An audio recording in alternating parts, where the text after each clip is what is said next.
Hi everyone, welcome to Mittapalli శిరీషాలో. ఈరోజు నేను మారేడుమిల్లిలో మేము ఒక రిసార్ట్లో ఉన్నాము. అది ఎలా ఉంటుంది, అక్కడ ఫేమస్ ఏంటి, ఆ మారేడుమిల్లిలో అక్కడ ఏమేమి ఉంటాయి, మేము రిసార్ట్లో పిల్లలు ఎలా ఎంజాయ్ చేశారని. ఇక్కడ పుష్ప మూవీ కూడా ఈ ప్రదేశంలో తీశారంట.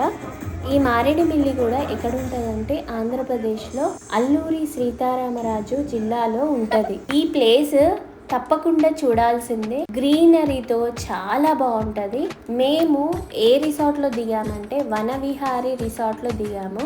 రూమ్స్ కూడా చాలా బాగున్నాయి, చాలా నీట్ గా ఉంది. బాత్రూమ్స్ కూడా చాలా నీట్ గా ఉన్నాయి. ఇక్కడ ముందట కూడా టేబుల్స్ సెట్ చేసి, ఇంకా క్యాంప్ ఫైర్ కూడా నైట్ కూడా ఉంటది. దానికి కూడా చార్జ్ చేస్తారు.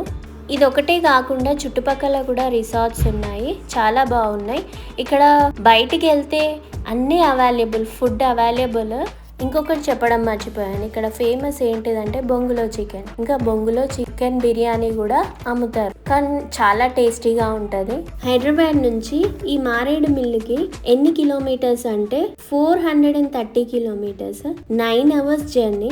ఓన్ వెహికల్ వేసుకొని వస్తే చాలా బాగుంటది, ఎందుకంటే చుట్టుపక్కల ప్లేసెస్ కూడా చూడొచ్చు. ఇంకా ట్రెక్కింగ్ కూడా, మామూలుగా వాక్ కూడా వెళ్ళొచ్చు, చాలా బాగుంటది. మేము మార్నింగ్, రిసార్ట్ చాలా పెద్దగా ఉంటది, సో మార్నింగ్ లేచి ఆ రిసార్ట్ చుట్టుపక్కల ఎలా ఉంటది అని చెప్పేసి చూసామన్నమాట. చాలా బాగున్నాయి. ఇక్కడ టచ్ మీ నాట్ చెట్లు ఎక్కువగా ఉన్నాయి, సో కాసేపు అలా ఆడుతూ ఉన్నామన్నమాట టచ్ మీ నాట్ తో.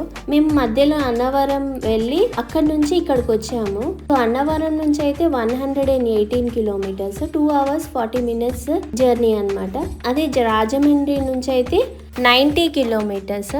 నెక్స్ట్ వీడియోలో నేను జలతరంగిని ఇంకా ఒక చిన్న విలేజ్ ని కూడా విజిట్ చేసాము. అది ఎలా ఉంటది అనేది పెడతాను, చూడండి. Thank you for watching my video.